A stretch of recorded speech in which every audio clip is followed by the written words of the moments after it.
नमस्कार। देश के बुलेटिन के वॉर रूम में बात काराबाग के जंगी मैदान की। 25 अक्टूबर की आधी रात को फिर से युद्ध विराम का ऐलान हुआ और 26 अक्टूबर की सुबह दोनों मुल्क फिर से जंग के मैदान में उतर गए। सिर्फ 5 मिनट में तीसरा युद्ध विराम टूट गया और काराबाग की जंग 30वें दिन में 1 महीना पूरा हो गया, दाखिल हो गई। इधर चीन पर नकेल के लिए कमांडर स्तर की बातचीत हो रही है। 2+2 के तहत बातचीत करने आज ही माइक पॉम्पियो भी एस्पर के साथ भारत आ रहे हैं। उधर चीन में जिनपिंग के खिलाफ विद्रोह का बिगुल बज रहा है। इसके साथ ही आपको अमेरिका और बिहार से चुनाव की ग्राउंड कवरेज भी दिखाएंगे। शुरू करते हैं देश का बुलेटिन।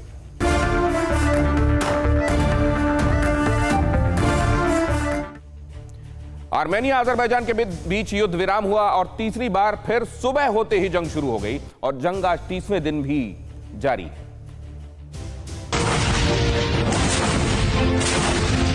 29 दिनों के खून खराबे के बाद आखिर अब ऐसा लगने लगा था कि अब युद्ध थम जाएगा, लेकिन इस बात की पूरी गारंटी नहीं ली जा सकती क्योंकि इससे पहले भी युद्ध विराम का माहौल बना था।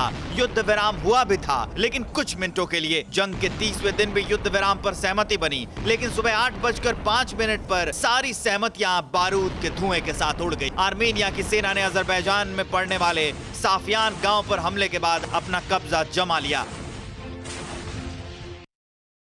इस पर अमेरिकी राष्ट्रपति ट्रंप ने दोनों देशों के राष्ट्र प्रमुखों को बधाई भी दे दी थी। शांति बहाल करने के लिए अपने विदेश मंत्री पोम्पियो की पीठ थपथपाई थी। अमेरिका ने अपील की थी कि आर्मेनिया और अजरबैजान जंग को पूरी तरह से खत्म करें। दूसरी तरफ आर्मेनिया और अजरबैजान के विदेश मंत्रियों की मुलाकात भी होने वाली है। जेनेवा में आर्मेनिया अजरबैजान के विदेश मंत्री मिलेंगे। 29 तारीख को दोनों देशों के विदेश मंत्री मिलने वाले हैं। आज इस जंग का 1 महीना हो गया, लेकिन आर्मेनिया और अजरबैजान के बारूदी हथियारों ने आग उगलना बंद नहीं किया। इस युद्ध में अभी तक 66,000 से ज्यादा लोगों की मौत हो चुकी है। युद्ध में सीधे तौर पर तुर्की अजरबैजान की सैन्य मदद कर रहा है। सैन्य स्तर पर आर्मेनिया कमजोर पड़ रहा है। दोनों देशों की इस जंग का सबसे खौफनाक परिणाम नागोर्नो काराबाख ने भुगता है। आर्मेनिया और अजरबैजान के विदेश मंत्रियों ने आधी रात के वक्त युद्ध विराम लागू करने और पालन करने की कस्में खाई। आर्मेनिया और अजरबैजान ने संयुक्त बयान के जरिए कहा कि 10 अक्टूबर को मास्को में जिस संघर्ष विराम के लिए सहमत हुए थे उसे अब हर हाल में लागू करेंगे। लेकिन सुबह होते गोलियां चली और संदेश मिल गया कि जंग अभी जारी रहेगी। आर्मेनिया और अजरबैजान युद्ध का 1 महीना बीत गया, लेकिन मौतों का सिलसिला थमा नहीं। जब जंग होती है, दो पक्ष, दो देश खुद को ताकतवर साबित करने की कोशिश तो करते हैं, शायद कर भी लेते हैं, लेकिन अंजाम होता है सिर्फ लाशों में बदले इंसान, हवाओं में घुला बारूद और जल रही जमीन। आज आर्मेनिया और अजरबैजान युद्ध का 1 महीना पूरा हो गया। 29वें दिन रात हमले हुए। दोनों देशों के ओर से हमले हुए। अजरबैजान की सेना आर्मेनिया बॉर्डर से 5 किलोमीटर दूर तक कुबादली शहर में पहुंची। अजरबैजान की आर्मी ने दावा किया कि आर्मी की ये टीम नागोर्नो काराबाख के कुबादली पर कब्जा कर चुकी है। इस वीडियो में अजरबैजान के सैनिक जश्न मनाते दिख रहे हैं, हाथों में झंडा लेकर। पूरी टीम ये बताने की कोशिश कर रही है कि उस इलाके पर उनका कब्जा है जो आर्मेनिया बॉर्डर से सिर्फ 5 किलोमीटर दूर है। दूसरी तरफ अजरबैजान के राष्ट्रपति इल्हाम अलीयेव ने भी कुबादली शहर पर कब्जे का दावा किया है और सेना की एक टीम के जश्न मनाने का वीडियो बिल्कुल सही बताया है। इससे पहले भी अजरबैजान के रक्षा मंत्रालय ने कई बार वीडियो जारी किए हैं। आर्मेनिया के कई इलाकों पर कब्जे का दावा भी किया है। आर्मेनिया की सेना पर अजरबैजान ने मिसाइलों से हमला किया। आर्मेनिया के सैन्य ठिकाने तबाह कर दिए हैं। आर्मेनिया ने अजरबैजान पर ड्रोन अटैक भी किया, पल भर में सब कुछ तबाह कर दिया। तीसरे सीज़फायर के ऐलान से पहले दोनों देशों ने युद्ध की हर दर्दनाक तस्वीर देख ली है। जंग इतनी भयंकर हुई है कि कहां कितना नुकसान हुआ इसका अंदाजा लगाना भी मुश्किल हो रहा है। कई जगहों पर आसमान से गिरे क्लस्टर बम ने घनघोर तबाही मचाई। जगह जगह रॉकेट गिरने के निशान मौजूद हैं। दोनों देशों ने एक दूसरे के रिहायशी इलाकों पर भी मिसाइल अटैक किए। 30 दिन की भीषण तबाही से दोनों देशों की जनता त्राहिमाम कर रही है। 30वें दिन भी दिन रात हमले हुए।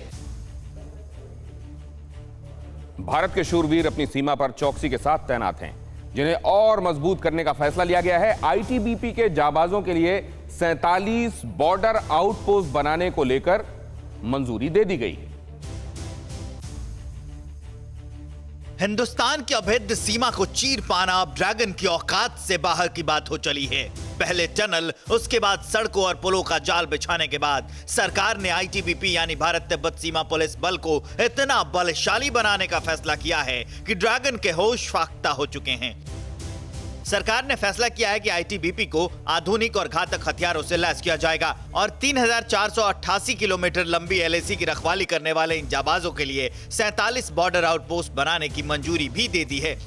आईटीबीपी के जवानों को हर वो सुविधा दी जाएगी जिसके सहारे वो मुश्किल हालात में भी दुश्मन को मुश्किल में डाल देंगे। पूर्वी लद्दाख के गलवान में चीन के साथ टकराव के बीच भारत सरकार की ये तैयारी बताने के लिए काफी है कि ड्रैगन को किसी भी तरह का मौका नहीं दिया जाएगा और जब भारत को मौका मिलेगा तो चीन को वहीं चित्त कर दिया जाएगा। लद्दाख में आईटीबीपी की तैनाती बढ़ाई जाएगी। 47 बॉर्डर आउटपोस्ट स्थापित करने को मंजूरी दी गई है। भारत चीन सीमा पर निगरानी के लिए आउटपोस्ट बनाए जाएंगे। 7,223 करोड़ रुपए की मंजूरी मिली है।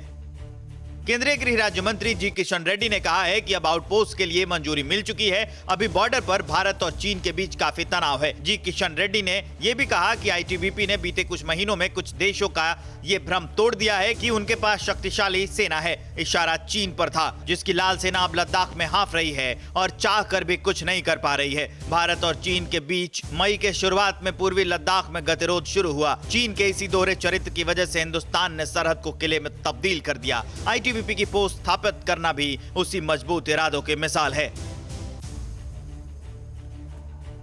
सरहदों की सुरक्षा को लेकर दिल्ली में कमांडर लेवल की कॉन्फ्रेंस हो रही है। इसमें रक्षा मंत्री राजनाथ सिंह और सीडीएस बिपिन रावत भी शामिल होने वाले हैं। यह कॉन्फ्रेंस 4 दिन चलने वाली है।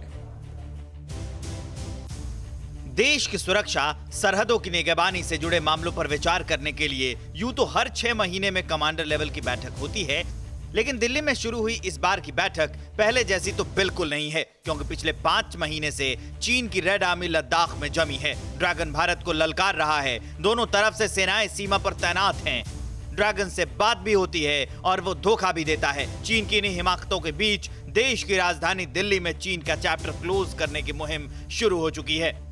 4 दिवसीय सम्मेलन में पूर्वी लद्दाख से लगने वाली सरहदों के साथ ही कई मुद्दों को लेकर बातचीत होगी। बताया जा रहा है कि कॉन्फ्रेंस के पहले दिन सैनिकों से जुड़े मुद्दे पर विचार किया जाएगा।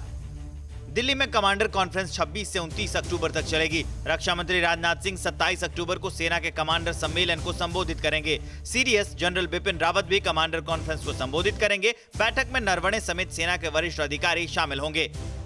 बैठक में वैसे तो सेना में मानव संसाधन से जुड़े मुद्दों पर गंभीर चर्चा होगी, लेकिन चर्चा के केंद्र में राष्ट्रीय सुरक्षा का मुद्दा ही होगा। यानी एलएसी से लेकर एलओसी तक चीन और पाकिस्तान की साजिशों पर नजर होगी और उन पर अंतिम प्रहार करने का ब्लूप्रिंट भी तैयार होगा।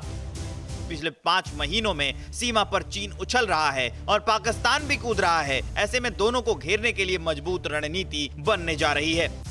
गलवान से शुरू हुआ गतिरोध दोनों देशों के संबंधों को काफी तनावपूर्ण बना चुका है, जिससे खत्म करने के लिए कूटनीतिक और सैन्य वार्ताएं भी हो चुकी हैं। लेकिन इससे कुछ हासिल नहीं हुआ है। लिहाजा भारत चीन को हर फ्रंट पर घेरने की तैयारी कर रहा है, जिसके चक्रव्यूह से ड्रैगन का निकलना अब नामुमकिन हो चुका है।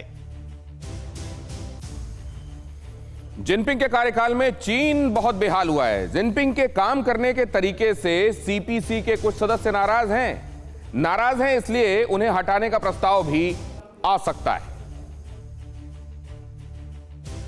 अब चीन के मुखिया का दोहरा चरित्र उनके ही देश के सामने आ गया है। चीन का एक नागरिक राष्ट्रपति शी जिनपिंग से खफा है। इसका सबूत है चीन में होने वाली सीपीसी की सेंट्रल कमेटी की मीटिंग। चीन में सीपीसी की सेंट्रल कमेटी की मीटिंग आज से शुरू हो रही है। मीटिंग में जिनपिंग को हटाने का प्रस्ताव भी आ सकता है, क्योंकि खबर है कि सीपीसी की सेंट्रल कमेटी के कुछ सदस्य जिनपिंग से नाराज हैं। जिनपिंग के राज में चीन और बदहाल हुआ है। चीन में बेरोजगारी बढ़ी है और चीन ने करीब करीब अपने हर पड़ोसी से दुश्मनी मोल ले रखी है। मतलब साफ है कि जिनपिंग ने अपने विस्तारवाद की जिद साबित करने के लिए सीमा पर तनाव बढ़ाया है।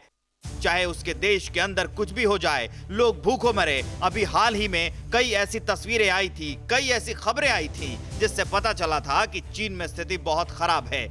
मतलब अब चालबाज गुरु और चेला दोनों नपने वाले हैं। इधर इमरान की गद्दी उखड़ चुकी है, वो कभी भी गद्दी से गिर सकते हैं। इमरान के खिलाफ 11 विपक्षी पार्टियां हुंकार भर रही हैं और उधर चीन की कम्युनिस्ट पार्टी ऑफ चाइना के सदस्य भी नाराज हैं। इन दिनों चीन बड़े खाद्य संकट के दौर से गुजर रहा है। अर्थशास्त्रियों के मुताबिक बीते कुछ सालों में चीन लगातार दुनिया भर के कई देशों के साथ किए गए खाद्यान्न सौदों को रद्द कर रहा है। अधिकांश सौदे में बड़े पैमाने पर खाद्य पदार्थों का आदान प्रदान शामिल है। चीन ने बाकायदा इन सौदों के लिए एग्रीमेंट किए थे, लेकिन अब चीन इन सौदों को रद्द कर रहा है। इससे माना जा रहा है कि चीन एक बड़े खाद्य संकट से गुजर रहा है।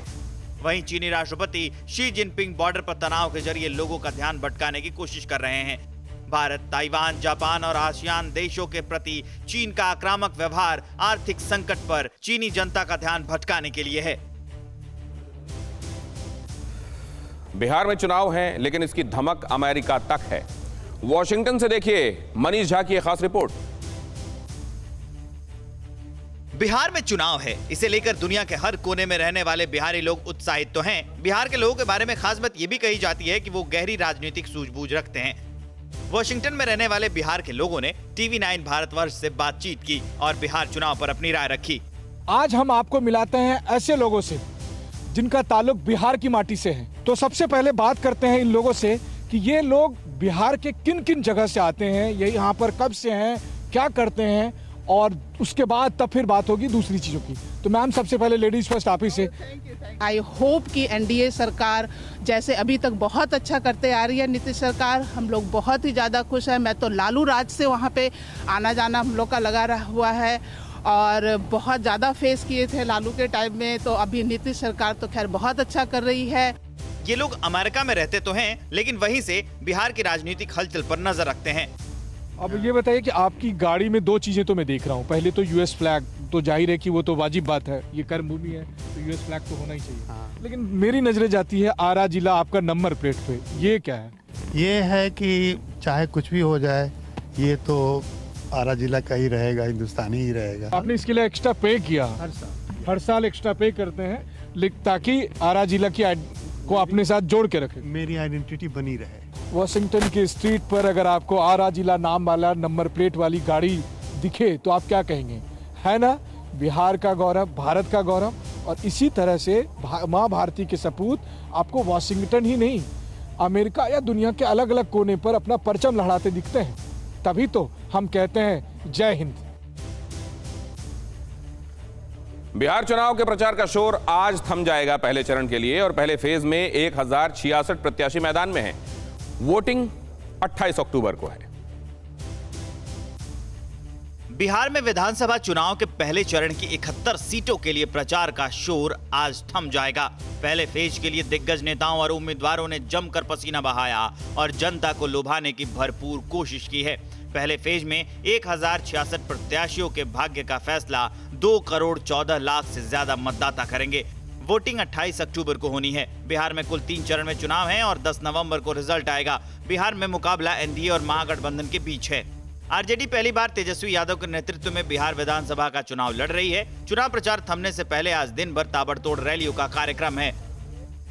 पहले फेज में 1066 उम्मीदवार मैदान में हैं। 2 करोड़ 14 लाख से ज्यादा मतदाता हैं। बिहार में 28 अक्टूबर को पहले चरण का मतदान होना है।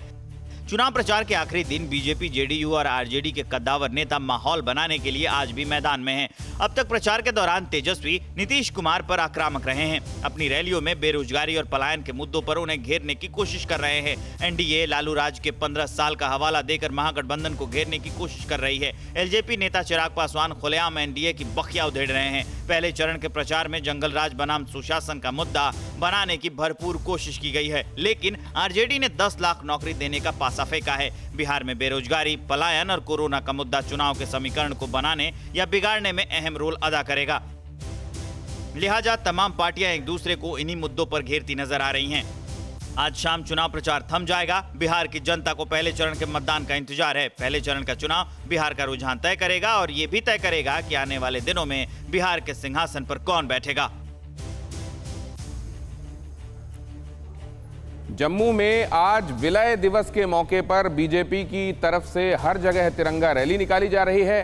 कुछ युवा हाथों में तिरंगा लिए पीडीपी ऑफिस पहुंचे और पीडीपी दफ्तर में तिरंगे झंडे लगा दिए। यहाँ हाथों में तिरंगा लिए ये जवान जो है वो आप देख सकते हैं। आपको बता दूं कि पूरा जम्मू कश्मीर आज विजय दिवस मना रहा है। इन्हीं लोगों से बात करेंगे। क्या कहेंगे आज 26 अक्टूबर विजय दिवस? मेरा ये कहना है कि जैसे हमारी जो पिछली सरकारें रही हैं उन्होंने ये कभी नहीं कहा कि विलय दिवस हमारा विलय हुआ है, लेकिन भारत 370 टूटने के बाद आज महाराजा जी के विलय दिवस जो विलय हुआ था उसमें छुट्टी होने के हम इसलिए जश्न मना रहे हैं कि हम वो उन लोगों को, देश विरोधियों को जवाब दे सके जो कहते हैं कि तिरंगा उठाने वाला कोई नहीं होगा। उनको बता दें कि जम्मू व कश्मीर का हर युवा भारत के साथ है और हमेशा भारत के साथ रहेगा। भारत माता की जोश आप देख सकते हैं, देश की आन बान और शान तिरंगा झंडा लहराए ये लोग जो है बाइक रैली निकाली हुई है। लेकिन इन सब के बीच आप देख सकते हैं यहाँ जम्मू कश्मीर यूटी के प्रदेश अध्यक्ष रविंद्र रैना आप टीवी स्क्रीन पे देख सकते हैं। ये देखिए हाथों में झंडा लिए और यहाँ पे आप देख सकते हैं किस तरीके से यहाँ पे बीजेपी जो है वो यहाँ पे सर क्या कहेंगे? आगे चलो चलो चलो तिरंगा तिरंगा तिरंगा, सिर्फ तिरंगा, सिर्फ तिरंगा, एक तिरंगा, कोई दूसरा नहीं, एक ही तिरंगा। सुन सकते हैं आप रविंद्र रैना को किस तरीके से यहाँ पे तिरंगे की बात कर रहे हैं। और ये तमाचा है उन लोगों के लिए जो ये कहते थे कि जम्मू कश्मीर में अगर धारा 370 हटी तो यहाँ तिरंगा उठाने वाला कोई नहीं होगा। लेकिन आप तस्वीरें देखिए, भीड़ देखिए किस तरीके से यहाँ पे जो लोग हैं वो यहाँ पे पहुँचे हैं। कैमरा पर्सन अनूप के साथ अंकित भट्ट, TV9 भारतवर्ष के लिए जम्मू से। और TV9 भारतवर्ष पर बॉलीवुड ड्रग मामले में बड़ा खुलासा हुआ है। एनसीबी के रडार पर एक बॉलीवुड अभिनेता भी है। बॉलीवुड अभिनेता के खिलाफ मिले हैं कई अहम सबूत। बॉलीवुड अभिनेता करता है कोकेन का इस्तेमाल। गिरफ्तार ड्रग डीलर ने बॉलीवुड एक्टर का नाम लिया है। बॉलीवुड अभिनेता कोकेन का इस्तेमाल करता है। अभिनेता पर कुछ सेलिब्रिटी को ड्रग सप्लाई करने का आरोप है। ड्रग मामले में जल्द उस पर बड़ी कार्रवाई हो सकती है। जितेंद्र हमारे संवाददाता इस बारे में और ज्यादा जानकारी दे रहे हैं। Jitendra, over to you. जी बिल्कुल, देखिए दिनेश, अभी पूछताछ में पता चला है, दरअसल अब से कुछ दिन पहले एनसीबी ने मुंबई में एक सोहेल नाम के ड्रग डीलर की गिरफ्तारी की थी, जिससे पूछताछ के दौरान इस अभिनेता का नाम सामने आया। पूछताछ में पता चला है कि अभिनेता न सिर्फ कोकेन का इस्तेमाल करता है बल्कि कुछ और सेलिब्रिटीज को कोकेन सप्लाई भी करता है। साथ ही पूछताछ के दौरान नाइजीरिया के रहने वाले इस पूरे ड्रग कार्टेल से जुड़े एक बड़े नाम के बारे में भी खुलासा हुआ है, जिसका नाम दाऊद बताया जाता है। और साथ ये भी बताया जा रहा है कि दाऊद नाइजीरिया का रहने वाला है और उसने एक इंडियन लड़की से शादी की हुई है। वो भारतीय मूल की जो लड़की है वो भी इस ड्रग कार्टेल का हिस्सा हो सकती है। तो फिलहाल दाऊद से पूछताछ हो चुकी है, सोहेल से पूछताछ हो चुकी है और अब ये अभिनेता अगला एनसीबी के रडार पर है। जी बहुत शुक्रिया जितेंद्र, निगाह बनाए रखें, आगे भी आपके पास जानकारी के लिए पहुंचेंगे। और मुंबई में 8 महीने बाद जिम फिर से खुले हैं। सोशल डिस्टेंसिंग का पालन करते हुए लोग जिम पहुंचे। एंट्री से पहले थर्मल स्क्रीनिंग की जा रही है। लोगों को शिफ्ट के हिसाब से बुलाया जा रहा है और यह सुनिश्चित किया जा रहा है कि कोविड नॉर्म्स का पालन किया जाए। मुंबई शहर में लगभग 8 महीने बाद जिम की शुरुआत हुई है और जो लोग जिम पहुंच रहे हैं वो कैसा महसूस कर रहे हैं ये दिखाने के लिए हम मुंबई के एक जिम पहुंचे हैं। आपको बता दें कि कोरोना काल में जितने भी प्रोटोकॉल्स हैं यहाँ आप देख सकते हैं उसको फॉलो किया जा रहा है। थर्मल स्क्रीनिंग की जा रही है, हाथ सैनिटाइज करने के बाद ही भीतर जाने की अनुमति है। और लगभग 8 महीने बाद लोग जो हैं वो यहाँ पर आए हैं। पहले हम भी अपने आप को यहाँ पर देखिए हैंड सैनिटाइज करके और थर्मल स्क्रीनिंग करने के बाद भीतर जाने की कोशिश करेंगे।